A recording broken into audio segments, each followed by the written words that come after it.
কালকে বিকেল থেকে আমাদের এখানে বৃষ্টি নামছে আর আমার কৃষ্ণাদি ঠিক চলে এসেছে। আমি সকালবেলা ঘুম থেকে উঠে ভাবছি যে আজকে হয়তো আর কৃষ্ণাদি আসবে না। ওকে বারবার মানা করেছি যে এরকম বৃষ্টি হলে বেরোবেই না তুমি বাড়ি থেকে, কিন্তু ও কে কার কথা শুনে কি করবো বলো, ঠিক বেরিয়ে পড়েছে। যাই তো নামতেই হবে, তো সবাই শুনবে না। বর্ণালী বলে যাচ্ছে ওর কর্তব্য করে যাচ্ছে, ওর একটা মায়া দয়া আছে, কিন্তু আর তো মানুষের মায়া দয়া নেই। তাহলে তুমি ভিজে বেরোবে কেন বৃষ্টিতে? ভিজে ভিজে ফোন করবে, নালে বলবে আসো। মায়া দয়া তো ওদের নেই। বর্ণালীর মায়া দয়া আছে, কিন্তু সবার মায়া দয়া নেই। বাবা, শরীর খারাপ করলে মায়া দয়া কি হবে বলো? শরীর ভালো হলে আবার চলে আসো। এই জলে বৃষ্টিতে ওরা কেন এগুলো মায়া দয়া করবে?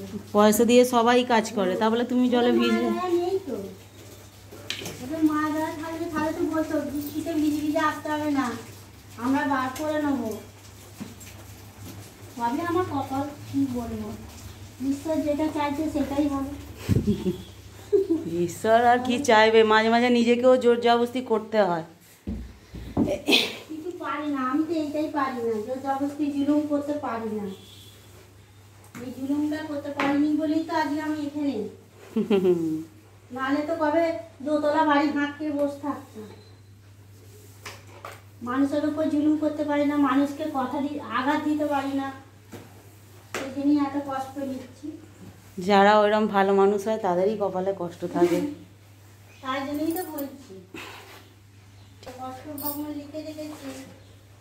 কি বলবো, আগামী দিনে কি হবে সেটাও আমি বলতে পারছি না। ভালো হবে, ভালো হবে, কি খারাপ হবে, ভালো হবে, সব ভালো হবে। ঠিক আছে, চলে এসো। কৃষ্ণাদির মনে কি দুঃখ, কি দুঃখ, খুব দুঃখ। ওর ছেলে বাইরে গেছে, নিশ্চয়ই কিছু একটা ওর ব্যবস্থা এবারে হবে। এখন করছে হয়তো কষ্ট।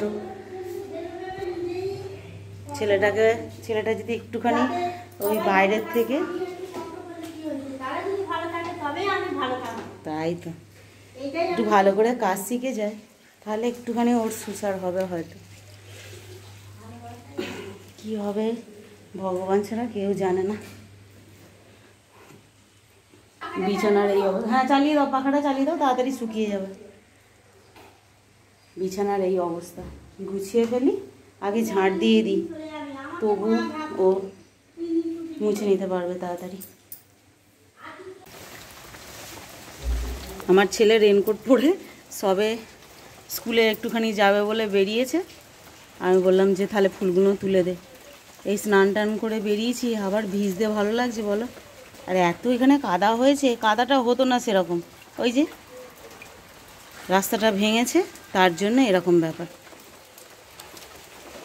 আর আজকে যা ওয়েদার হয়ে আছে, আকাশের ওয়েদার দেখো না, বৃষ্টি থামবে বলে মনে হচ্ছে না। তাই জন্যই ছেলেকে বললাম যে বাবা ফুলগুলো তুলে দে, পুজো করে আর চলে আসি। যা আছে সবগুলোই বেশি বেশি করে তুলে দে।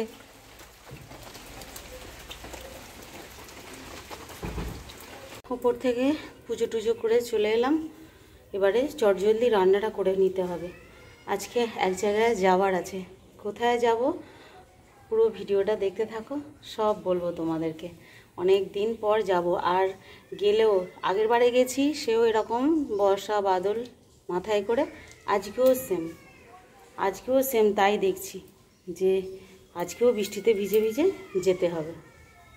তো চলো চটজলদি আগে রান্নাটা করে ফেলি।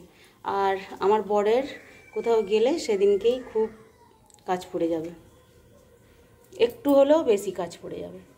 তাই জন্য না কাউকে কথাও দিতে পারি না যে এই টাইমে যাব কি এই দিন যাব, এরকম ব্যাপার। কোথাও যাবার হলে সেদিনকেই ওর কাজ পড়ে যাবে। আর সবথেকে বড় কথা, সারা সপ্তাহ যাবে, দাড়ি কাটার টাইম পাবে না।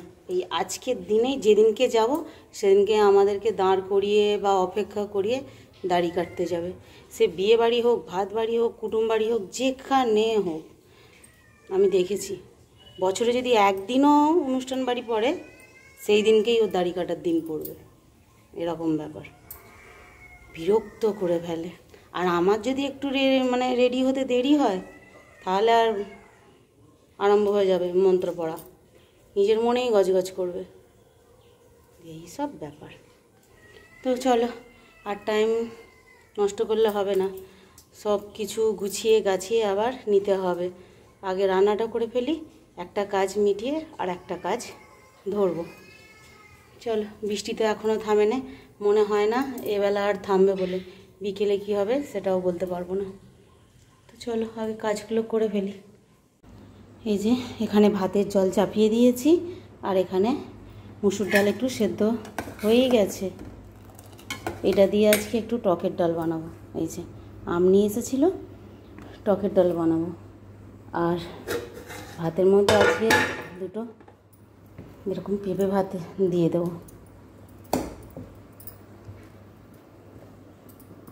আর আজকে করবো এরকম কাঁকরোল ভাজা।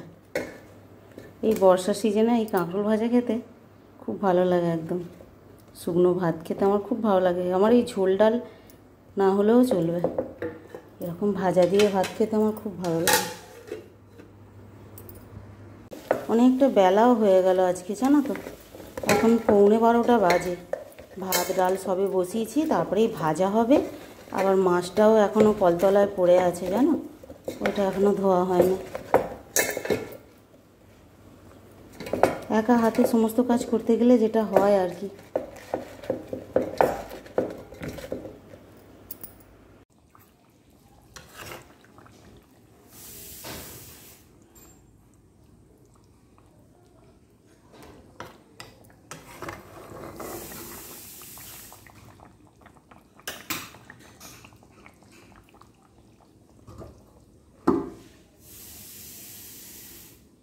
রান্না করতে করতে ছুটে বেরিয়ে পড়েছি।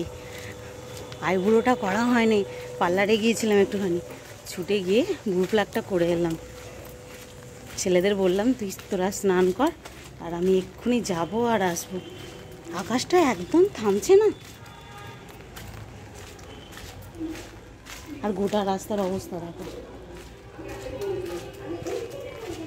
এইরকম অবস্থা। কাদাতে না জুতোটাও স্লিপ করছে।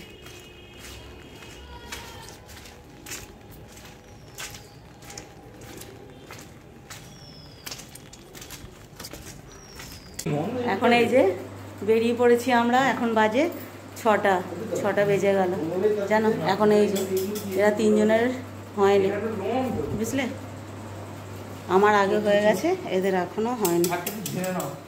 এরা রেডি হতে হতে এখনও 2-3 মিনিট বাকি, বুঝলে।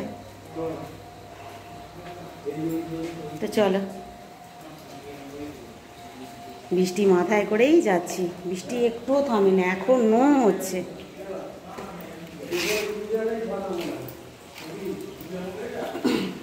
ও হ্যাঁ, কোথায় যাচ্ছি তো তোমাদের এখনো বলাই হয়নি।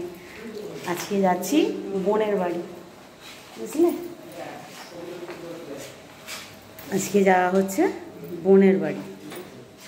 চলো, বৃষ্টি মাথায় করেই বোনের বাড়ি যাওয়া হবে। এই যে বেরিয়ে পড়েছি আমরা, আর এখনো তো বৃষ্টি থামেনি।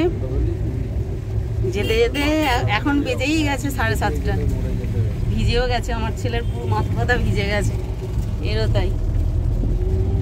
চলো তারপর পৌঁছে কথা হবে। আর এই যে এখানে মা, বাবা, একটা দাদা, সবাই আছে।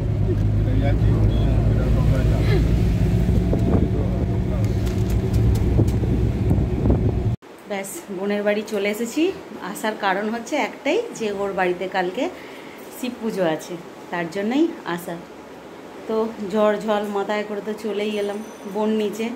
এখন ওর আজকে তো কাজ আছেই, এটা ওটা গোছানো এই সব করছে। আর আমরা এই মাত্র ঢুকে জাস্ট খালি জামা কাপড়টা চেঞ্জ করেছি। এবার যাই, ওর সঙ্গে একটুখানি দেখা করি সবার সঙ্গে। তো চলো বন্ধুরা, আজকের ব্লগটা এই পর্যন্তই। পরের দিন আবার দেখা হবে, ততক্ষণ টাটা। চলো।